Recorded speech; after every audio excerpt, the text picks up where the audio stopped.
Yeah, so in times like this, brands thrive based on the relationships that they have with their customers. It's really important to meet them where they are with products and experiences and messages that are relevant to their context. So things are different now than they were 3 or 4 months ago, and you have to meet customers where they are. So if the question is whether you have a program or not, it's really easy to view it through the lens of how close are you to your customer.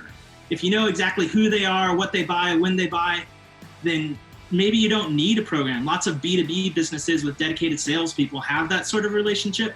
But in reality, if you're a consumer business and you can't answer those questions, now is absolutely the right time to think about having a loyalty program, because it can do 2 very important things.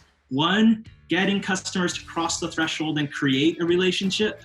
And 2, authenticate at every single transaction so you can link their behavior to their identity.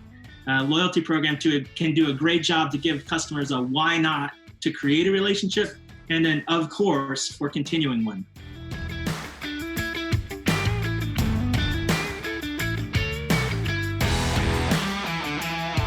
Yeah, I mean, I think that we're all taking our lead from the travel and hospitality business. Just like a lot of things in the loyalty business, they're the biggest, oldest, most established, and most profitable programs, so we're following their lead.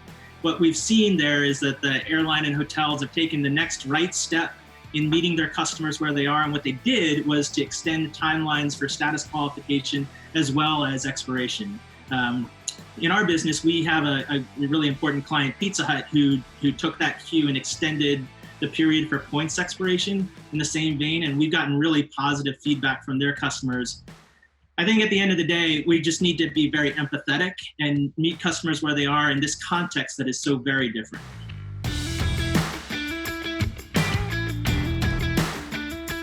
Yeah, sure thing. So first of all, there's a cost advantage. In a bull market, it's really easy with all boats rising. It's really easy to throw around some big numbers at media.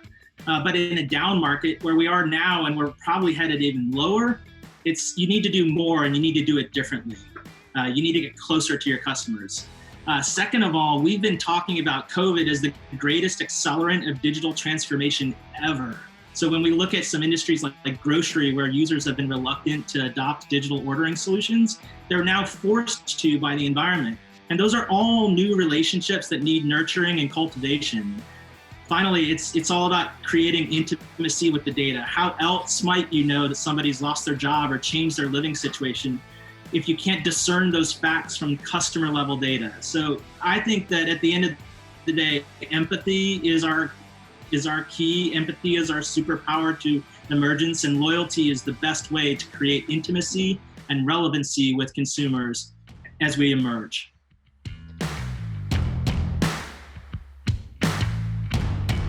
Yeah, I mean, let's keep it simple. How many customers do you have direct relationships with? Can you measure it? Can you count them? And can you look at their activity and measure that as a meaningful part of your business? If you don't have enough, get more. Second, how much is that relationship worth, measured in frequency and average order value? So if your customers are buying 2 times a year at $15 per transaction, it's $30. Your business might be quite different, but you need to quantify it at the customer level, not at the market level or the business unit level. Third, what is the specific behavior change that could create the most value for your customers?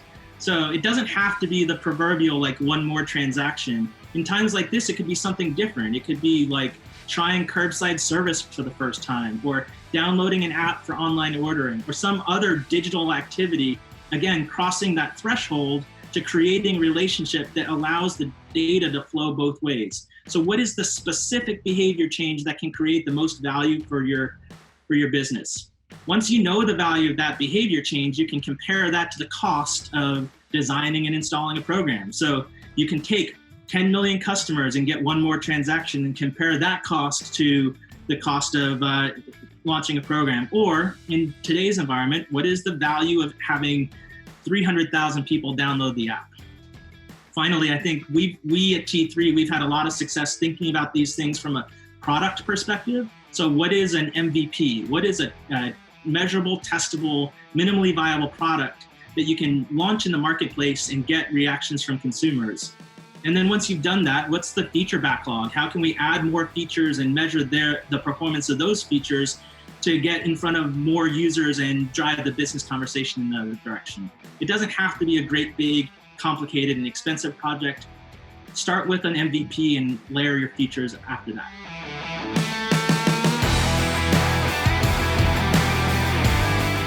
In this environment, if we've learned anything from COVID, it's that today, what we have today isn't going to be what we have tomorrow. So it's really important to be flexible and adapt. In that environment, it's really important to have solutions that allow you to do that. And one of the things I love about working with CHEETAH is the experiences platform, where you have a very low threshold for entry to start a relationship, and then maybe you can manage it over time and grow it into something that could be a more formal loyalty program. We always like to think about starting with an MVP and then iterating with a set of features in order to get to the desired business outcome, which is never exactly what you want today. It's going to be what you want tomorrow.